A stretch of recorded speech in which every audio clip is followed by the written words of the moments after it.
pinaka natatanda mo na memorable na content mo na ginawa?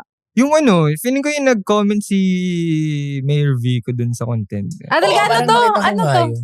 Pag 5 to 20 years old, mag-aral ka. Okay. Tapos yung 20 to 25 years old mo, mag-illegal ka na.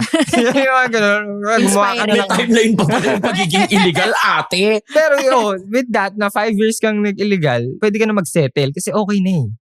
Ang mali kasi, feeling ko, nag-illegal pa yung iba hanggang 40 years old nila. Naging gani. May naging greedy may na. deadline din. Makinig kayo, may deadline pagiging illegal. Oo. Pwede mong gawin, pero may deadline. So sa skit mo, 5 years lang. 5 years lang, okay na yun. Stop ka na. Ano kinoment ni Mayor? Noted. Noted Sabi niya, po. late ko na nabasa.